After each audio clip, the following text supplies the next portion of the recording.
তোমরা যে বলো যে 7 আপ, তো 7 আপটা কিন্তু আর্জেন্টিনা দেয় নাই, তোমরা তো ওইটা তো অন্য টিম দিছে, তো এটা তো অন্য টিম দিছে, তোমরা তো দিয়েছে, তো আপনারা তো লাফাইতেছেন। আমরা কি বলি যে যখন না, যখন 9টা গোল খাইছো, যখন 13টা গোল খাইছো, আমরা তো এখনো বলি নাই ওরা পাস্ট চলে গেছে, তোমরা সেই পাস্টটাকে ফিউচারে আইনা তোমরা এই 7টা গোল 7টা গোল তোমরা কি আনবা? আচ্ছা এবার দেখা যাবে।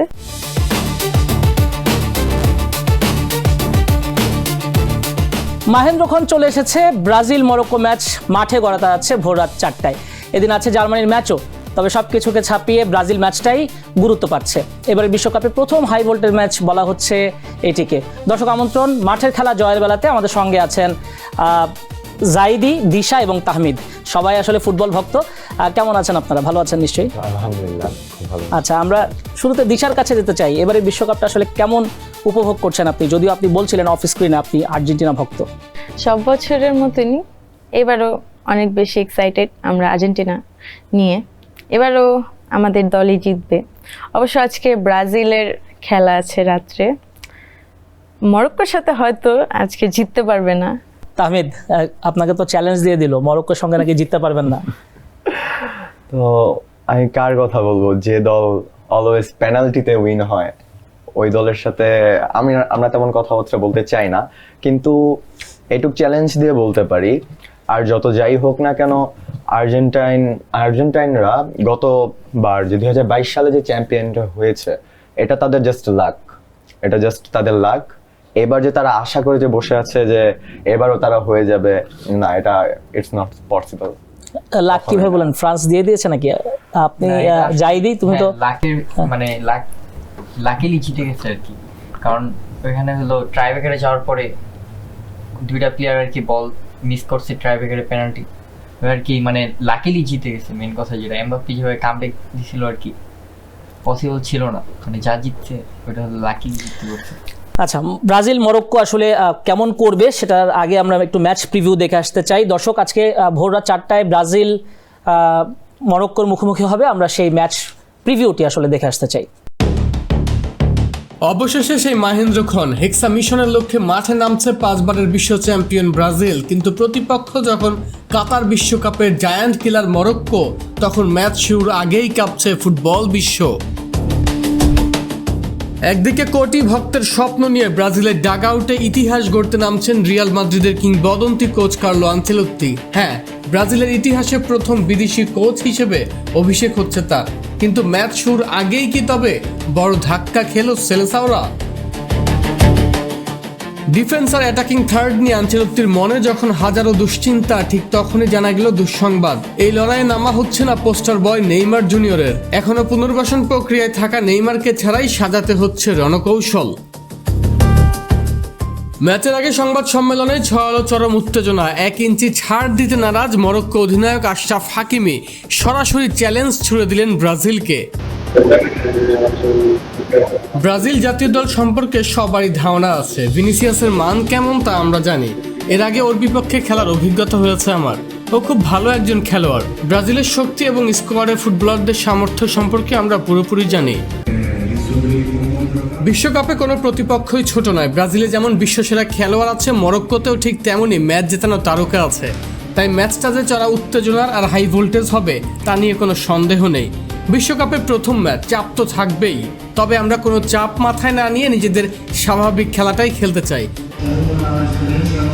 এই ম্যাচে সাধারণ মানের ফুটবল খেলার কোনো সুযোগ নেই। রক্ষণভাগে সামান্যতম ভুল হলে আশরাফ হাকিমিদের মতো প্লেয়াররা সব পরিকল্পনা ভেস্তে দিতে পারেন। অন্যদিকে আক্রমণের শেষ ভাগে ফিনিশিং নিখুঁত না হলে মরক্কো জমাট রক্ষণ ভাঙা অসম্ভব হয়ে দাঁড়াবে। ফলে গোল করার তাড়াহুড়ো করতে গিয়ে উল্টো কাউন্টার অ্যাটাক থেকে গোল খেয়ে ম্যাচ থেকে ছিটকে যাওয়ার বড় শঙ্কা থাকবে। নিজেদের সেরাটা দিতে না পারলে মরক্কোর বিপক্ষে জয় পাওয়া বেশ কঠিন হবে। 2023 সালের শেষ দেখায় এই মরক্কোয় 2-1 ব্যবধানে ধুলো খাইয়েছিল সেলেসাওদের। নেইমারবিহীন ব্রাজিল কি পারবে আনচেলত্তির অভিষেকে মরক্কো বধ করতে, নাকি আফ্রিকার ব্রাজিলই আজ ওলটপালট করে দেবে সব হিসাব নিকাশ? তো আমরা দেখে নিলাম ম্যাচ প্রিভিউ।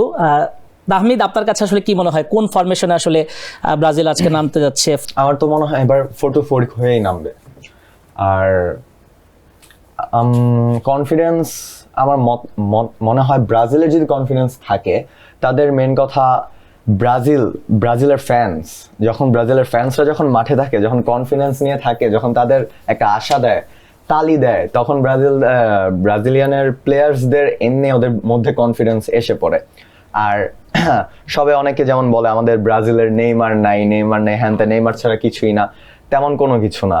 নেইমার যদি নাও থাকে, আমাদের ভিনি আছে, আমাদের সামনে রাফিনহা আছে, তো আমাদের এইবার এলিসন গোলকিপার আছে, ইগোর থিয়াগো আছেন।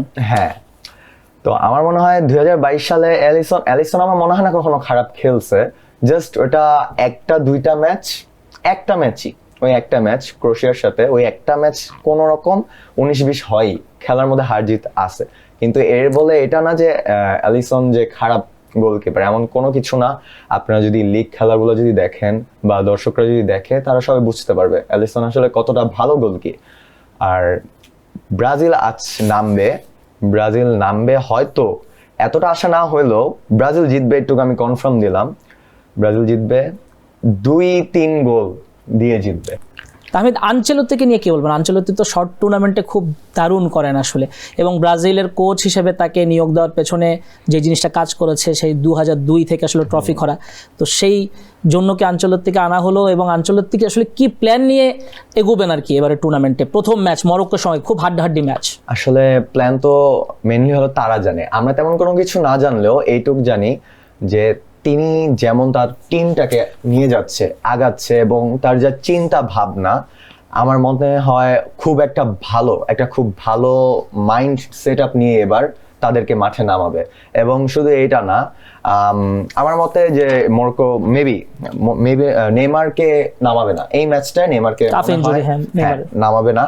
নেইমারের পরিবর্তে তিনি আরো কয়েকজনকে নামাবেন, এবং সামনে যেহেতু তিনি লেফট এবং রাইট সাইডে ভিনি এবং রাফিনহাকে যেহেতু রেখেছে, এদিকে আমার কোনো কিছু বলা নাই। মানুষ এমনিও জানে ভিনি কেমন প্লেয়ার, রিয়াল মাদ্রিদের খেলা দেখলে বুঝতে পারবে, এবং রাফিনহা কেমন প্লেয়ার ওইটা তারও খেলা দেখলে বুঝতে পারবে। আমার মনে হয় তিনি কোচ হিসাবে অনেক বেস্ট, এবং তিনি এবার মিশন হেক্সা যেমনিই হোক, যেভাবেই হোক, তিনি এটা পূরণ করেই ছাড়বে। আমরা দিশার কাছে যেতে চাই। দিশা, এত আত্মবিশ্বাস কোত্থেকে আসে ব্রাজিল ফ্যানদের? ওরা তো বলতে গেলে শুরু থেকে ব্রাজিল টিমটা হচ্ছে ওনাদের যেই মানে পুনর্জন্মের যারা ছিল, বলতে যারা আগের প্লেয়াররা ছিল, পুরনো প্লেয়ার, তারাই মূলত আমাদের যেই বিশ্বকাপগুলো জিতেছে, যে 6টা তো আর কেউ পূরণ করতে পারেনি, তারা ওইটা নিয়েই আছে।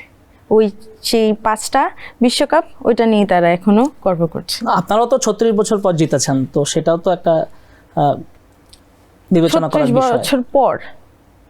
36 বছর পর এই 36 বছরে তার কিছু করতে পারেনি।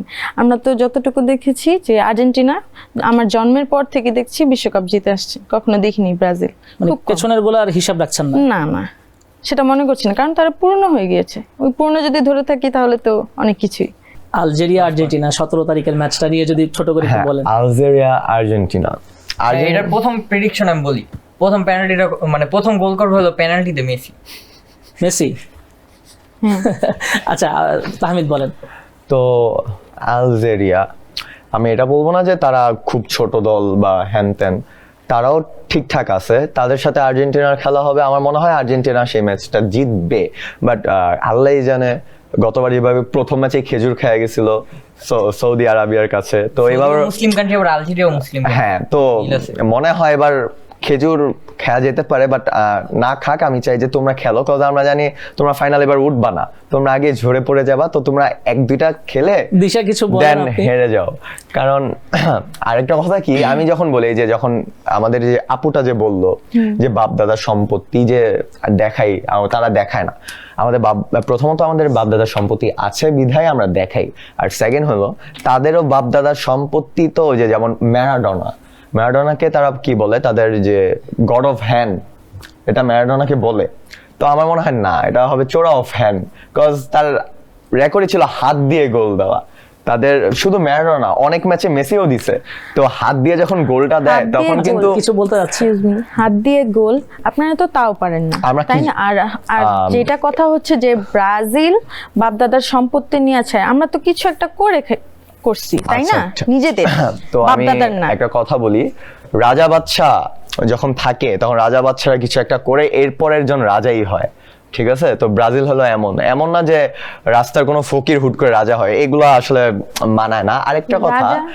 যে ব্রাজিল যে হ্যাঁ বাপদাদার সম্পত্তি, বাপদাদার সবই ঠিক আছে, চুরি আমরা জানি ফুটবল হলো পায়ের খেলা, ফুটবল কিন্তু হাতের খেলা না। তাহলে তোমরা ভলিবলে চলে যাও, হাত দিয়ে সুন্দরভাবে তোমরা খেলতে পারবা, এই একটা কথা।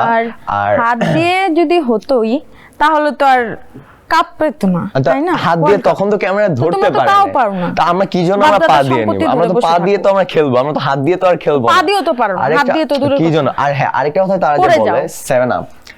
7 আপ, আচ্ছা হ্যাঁ। ঠিক আছে 7 আপ।